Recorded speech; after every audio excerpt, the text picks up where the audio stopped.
ciidamada nabad sugidda iyo sirdoonka dowladda federaalka ee gobolka Hiiraan ayaa gacanta ku soo dhigay waxyaabaha qarxo lagu aasay deegaanka Ilkacade oo qiyaastii 16 kiiloomitir dhinaca waqooyi kaga beegan magaalada Beledweyne ee xarunta gobolka Hiiraan.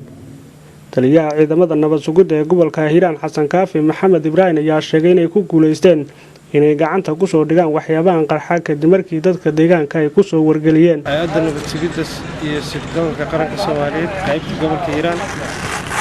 waxay maanta ku guuleysteen inay gacanta ku soo dhigaan stoorkii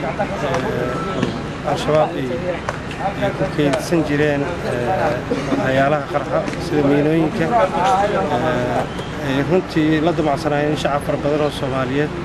ay ku waxyeeleeyaan oo ay ku qarxiyaan. waxaan rabnaa inaan halkan ugu mahad celinno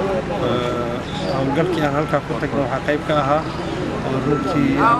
naftood horeyaal gacan naga siiyey inay meeshii ay ku aasnaayeen miinadaas kaydka ah oo loogu talagalay meelo fara badan oo dalka ka mid ah ama gobolka ah in shacab fara badan oo Soomaaliya lagu qarxiyo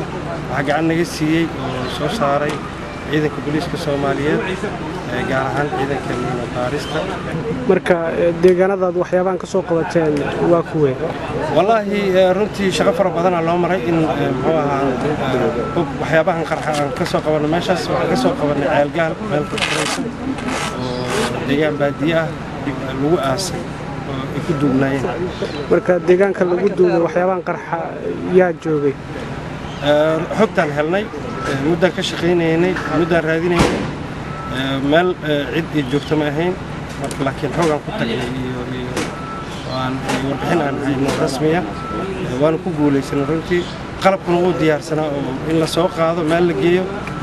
dad lagu qarxiyo unbuu diyaar u ahaa. gudoomiyaha guddiga amniga gobolka Hiiraan Jenaraal Cumar Dheer ayaa ku eedeeyay al-shabaab inay doonayeen waxyaabahan qarxa ay ku waxyeeleeyaan dadka rayidka. waxaan leenahay dhagarqabayaasha saasaan ugu soconnaa waqti kastaba ama kayd samaysta ama guryo ku samaysta ama godad qota waa idin daba joognaa waana idin ciribtiri doonaa hadduu Ilaahay yiraahdo sida ugu dhaqsiyaha badan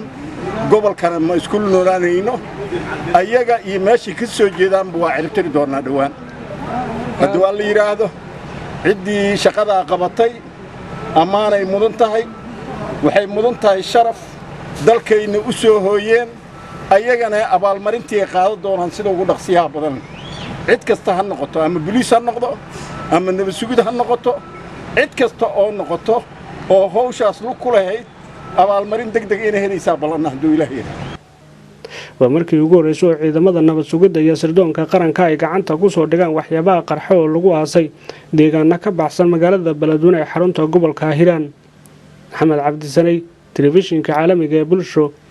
Beledweyne.